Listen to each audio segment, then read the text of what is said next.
So we did something kind of silly this week. Well, we'll just show you what it is that we did.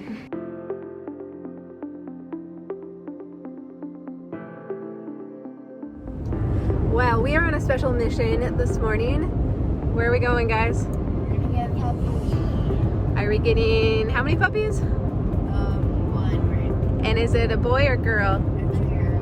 What color? Chocolate brown. All right.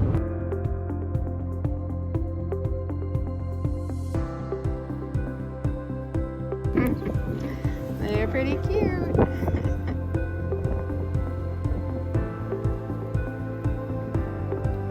Our kids don't know that we're getting them both.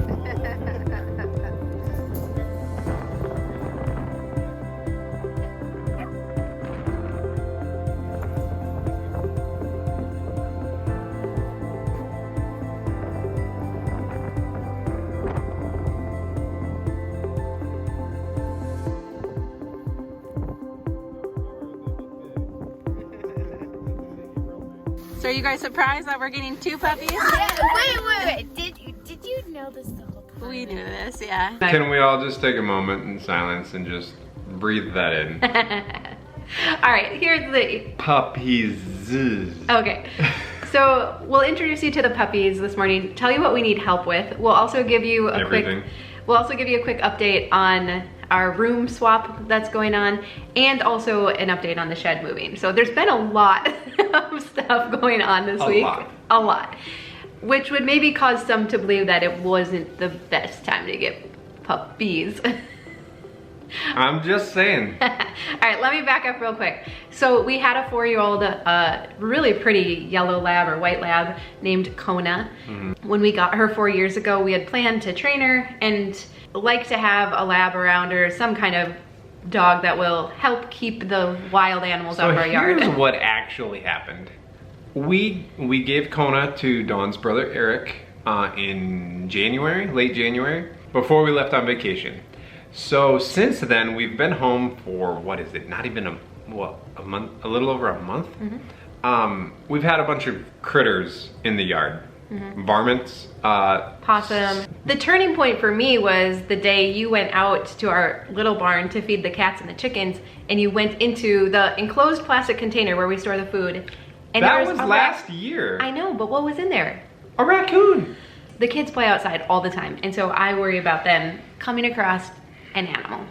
So that's my justification. The other thing that we didn't love about Kona having her by herself is that I've come to learn that dogs are pack animals, and so they should either, if they're alone, they should be like in the house with human beings as their pack, or you should have another dog with them if they're outside. So that's why I thought we should get 2 puppies. So anyway, I you can feel tell. like you're digging a hole No. here. You can tell we were not exactly on the same page, but we found 2 lab puppies on a farm in Iowa. And Of course they're cute. They're puppies. Puppies that's are cute. that's not why I wanted them, right? They're already 3 months old, so they're already even starting to kind of stretch out of the super cute stage. Anyway, so we headed down to Iowa. The kids did not know that we were planning on getting 2. They thought we were just going down to get 1. So they were surprised then when we got down there and we were getting both of them, which worked out well. They're not siblings. So they were from a family down on a farm in Iowa that does this as a hobby. And so they weren't from the same litter, so we were aware of that. And They actually raised cattle. There was cows everywhere, which actually was kind of cool. I was like, I wouldn't mind having some cows beef around cows. here. Yeah. I mean, you know, down the road, you could for sure do that. But You want puppies? I want cows. But here's the deal. Okay, I know that we have to train these puppies, and I'm looking forward to doing this with the girls. So we already bought like an online training course for labs, and I'm really looking forward to doing that with them. I've missed having animals at our house, and we haven't really gotten to do anything with the girls that's been maybe a little bit difficult, or they've had to like persist through. Like I remember growing up when we had baby calves, it didn't matter if it was raining or cold or miserable outside. You had to go outside and you had to feed them and take care of them, right? And so I'm kind of glad to have a little bit of that opportunity here as well. They're 9 and 11, so they're perfect ages for this. We have had these 2 puppies for 72 hours. And what's happened every morning. Right. No. What I was, sorry, the kids are taking care of them every bit of it, which is awesome. I hope it continues. But the first day that we got them, it was outrageously windy and like 30 degrees. Maybe it was freezing. I think maybe a little cooler than that. And the day before it had been like 70 and sunny here. And every hour and a half to 2 hours they were standing outside playing with, taking care of puppies. I was like, yes, ultimate punishment. But the girls have been up every morning at 6 o'clock and outside taking care of them, letting them out. And so it's actually been going very well. For 72 hours, it's been going very well. Yeah. All right, I just put the kids to bed, so now I'm gonna go put the puppies to bed too. I'm not gonna lie, we've had some family members who reminded us of our past failures with dogs and don't think it's a good idea that we're doing this. Tom is in that camp as well.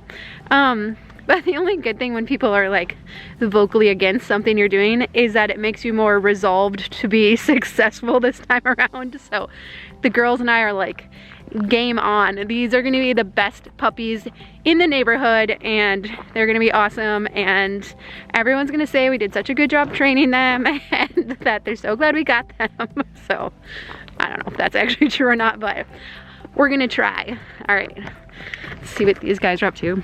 Sometimes they're sleeping and sometimes they are just waiting and ready.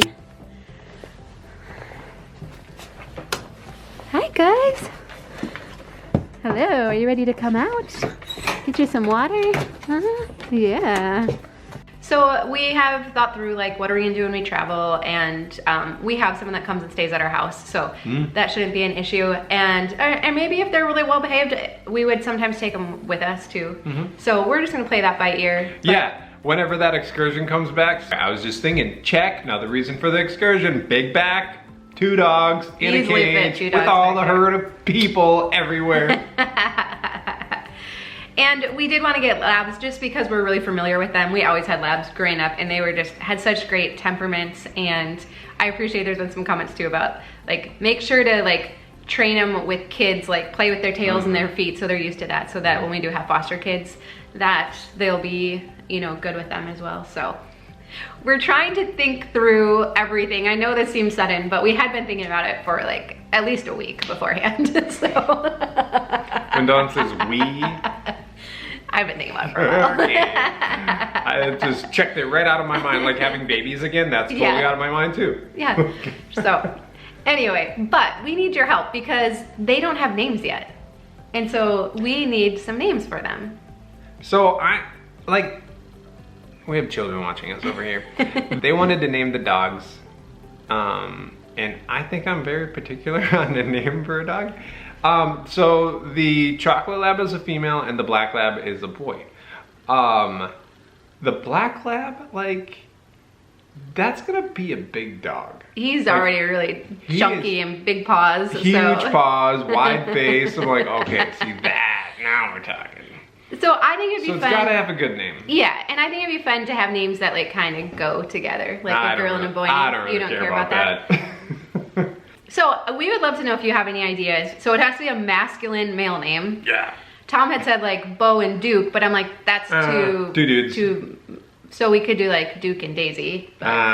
See, that has too girly of a name. Too girly for the female. Too girly. See, we need your help. I think it'd be fun if the names went together. Tom obviously doesn't care so much as long as they're the right names. I'm like, we have to wait until Friday and present this to you because I'm like, I feel like there's just gonna be some really good ideas. I actually agree with that. I do think that you guys are gonna have way more better name options or more creative than we could come up with. But the kids did have some good names too. So they'll all go into our master list and we will vote on them as a family and everyone will have to agree on it. Tom probably, his vote's probably weighted a little bit more. I was gonna say, I feel like my vote is very weighted. Yeah, so anyway, at least we got the dogs, so I'm happy with that. So names feel second. And I haven't taken care of them once yet, so I'm happy with that. See, it's going well. We started watching the videos for the training and I feel equipped and encouraged. It's gonna be great. So we can also show you what we're up to with the master bedroom swap that's going on. We haven't made a lot of progress, so I'll show you. Why is that? So we'll show you what happened in there this week. All right, well, I'm gonna try and get this room painted quick. I'm hoping because there's no trim on the windows or the baseboard that it should actually go pretty quick. But what's kind of fun is you can see the old colors the room used to be. You can see there's like a kind of a mustardy yellow. And if we go over by the basement door, there's this like pretty green color. If they would see the color that we're putting on, they'd be like, that is so boring. We're gonna use, it's called Earl Gray by Magnolia Homes. And I really like it because it's a very warm gray. And if you talk to interior designers now, apparently things are going from gray back towards beiges and creams and all of that. So I like that it's like in between. So hopefully we won't have to paint again for a long time. I'm gonna get going on that, and hopefully, I mean, like with all the windows, doors, and no trim, I really think this should go pretty quickly. And speaking of colors going back towards the gray, we also get asked about the color in our main living area a lot. That's also a Magnolia Homes color. I can't think of it off the top of my head, so I'll put it here. But we actually only have 3 colors in our whole entire house. We have that lighter color, and then in our bedroom and now this room, we're using the Earl Gray. And then up in the kids' rooms, both rooms are that light kind of robin's egg blue, which we really like. So I like only having those 3 colors, so touching up and all that, it makes it so much easier. The other thing I've been starting to do is to use a high quality flat paint. I was always use satin in the past, right? So you can wash it up and clean it up. But we've started using, if you get like good paint and get it in flat, it actually cleans up just as well as the cheap satin I used to get. So I was very hesitant to try that out, but it actually works well. And especially if there's imperfections in your walls, which of course we have, or like on these plaster walls, there's some places where they've been patched and cracks and all that. The flat is obviously really forgiving to all that and you can't see it. So I've been really happy with that. And I'm like, you know me, like I'm like, keep the house as low maintenance as possible, right? So if it works for us, I trust it can work for you as well. But the reason that the bedroom was not the priority this week was because Tom is still working on preparing things for the building to be moved. So they started building up the framework inside the building to get it ready to move. But Tom's had a ton of prep work to do with the actual building pad and the building site. It was super wet over there. Like literally you couldn't walk through. You would lose your shoes. If you drove a piece of equipment through, you'd go about 2 feet down. So not good to put a building on, or even to get the building to it. So yeah, we've been doing a lot of work. And luckily, we've got like a whole crew up here. My dad's been helping.